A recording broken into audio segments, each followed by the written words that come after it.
Hello, everybody. This is Still Sharpens, and I'm today's host, Bryson Williams, with our guest, Mr. Barrow. Good to be here. Yes, so Mr. Barrow, my first question to you: why are you so invested in Black support programs like BSAP? Man, I'll tell you, when I first started teaching, we weren't allowed to teach about our own. It was a curriculum that was just created already, and it had nothing to do with us. And when I first started teaching, I would get in trouble for teaching about Black and about Brown and our history because it really was limited within the books.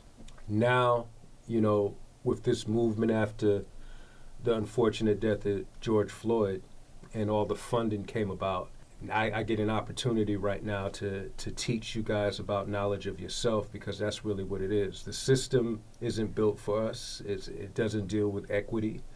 So we have to sometimes learn about ourselves outside of school. And now this is great because you can learn it as part of the curriculum, and you see the effects that it has on your peers in the class, the conversations, the history, the pride that's brought about when you learn about yourself, because the system teaches us that more or less our history started with slavery. In a class like Dr. Singleton's, AP African American Studies, you learn that we're the fathers and mothers of all civilization, and that's empowering, and that's great for young people to have, because it gives you something to hold your head up high, and it gives you knowledge of yourself. It's inspiring. Okay, so I have a question for you. Yes. Your stay at Dorsey, your experience here at Dorsey, how are you gonna use that and take that out into the world as a graduate, being a Dorsey Don? What can you contribute to the world from this experience? Well, being at Dorsey, it's been the most funny, craziest 4 years of my life, because I've learned so much. And I would say the one of the best things I've learned, because the community at Dorsey is pretty fun, that no one really messes around. The best thing I've learned is to be optimistic, or holding a good vibe does so much to you, because sure, I could go around negative, not just be uncool, just hate the world, be annoyed. But Dorsey, I learned that being nice, having a cool vibe, being funny, chill, making people happy is one of the best things you can do to make experience go by fast, make it enjoyable. So my overall overtake on Dorsey is that hey, you have a good mindset. Overall, everything's gonna be all right and easy for you. Not easy, but better than just being moping around. So attitude towards life is optimism and looking Yes. at the brighter side, and you learn that here. Yes. Okay, great. That's a great tool to have. So much better. For my second question, I want to know, since you've been to many schools, how is Dorsey different from your previous schools you've been to?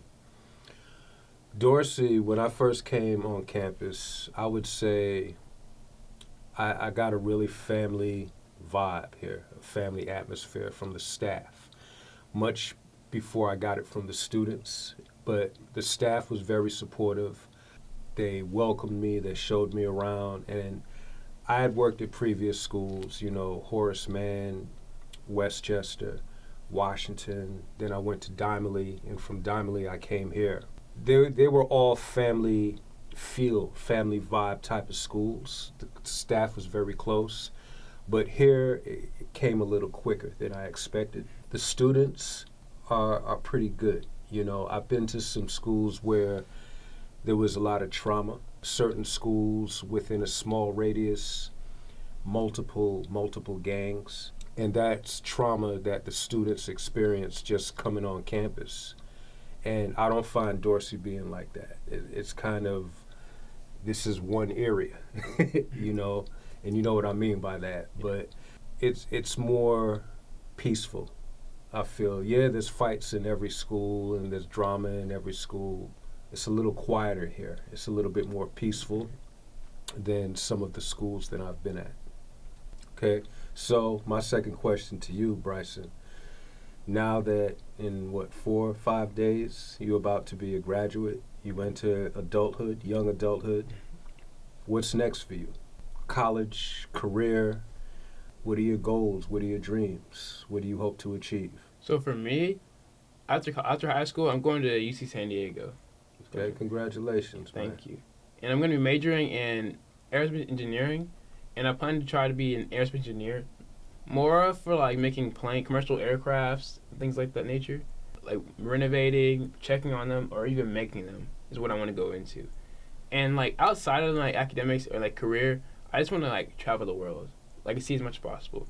Because ever since I've like traveled, because I've been to Dominican Republic, many of the states, and every time I go there, I always learn something new. Because when you travel, you see other people's experiences, how to understand people, or like why you think that way. And every time I travel, I come open-minded to the world.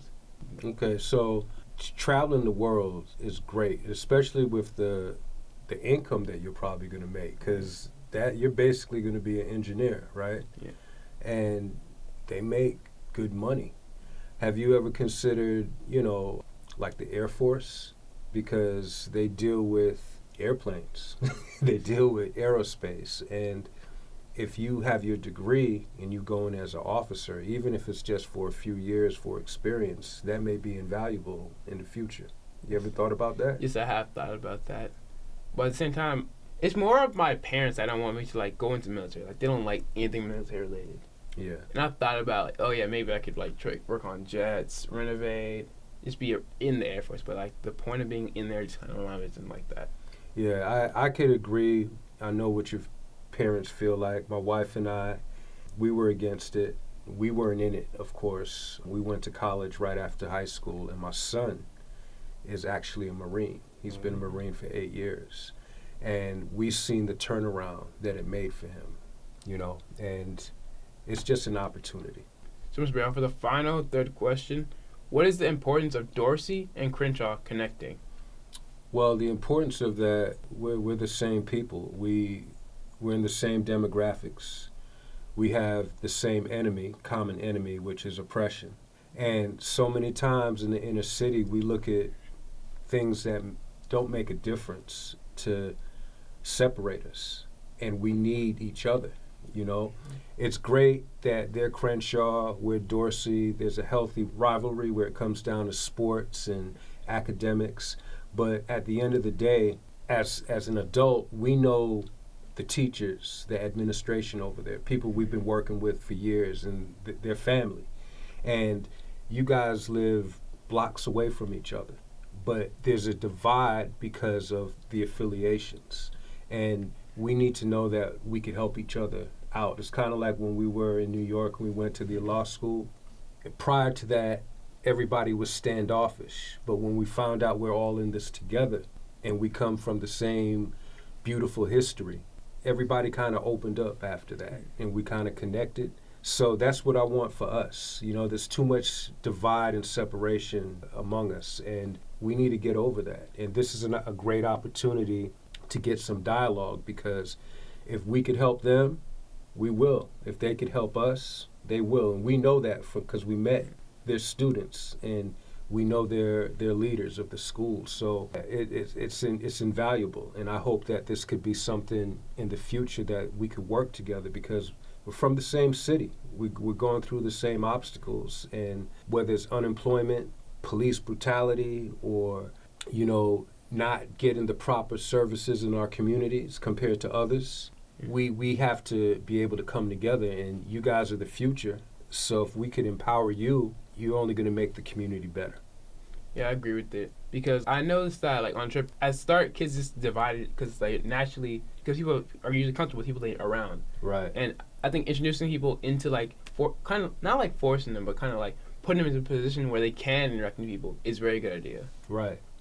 Because we were the same. We found out we had so much in common. And then what happened that night? We went back to the hotel. You guys were playing tag, running around. You guys were kids. You went to Rutgers Park, and you guys were just interacting. And that was the first time that we had seen that, the whole trip. And that's what we want. We want a connection, a lifelong connection, because you're less than 2 miles apart from your rivals. So there has to be a healthy respect within the community, all right? Because we live in the same community. This is the end of the Sharpens podcast. Thank you guys for tuning in. I'm Bryson Williams, the host, and our amazing guest, Mr. Barrow. Thank you for coming. Thank you for having me. Thank you guys.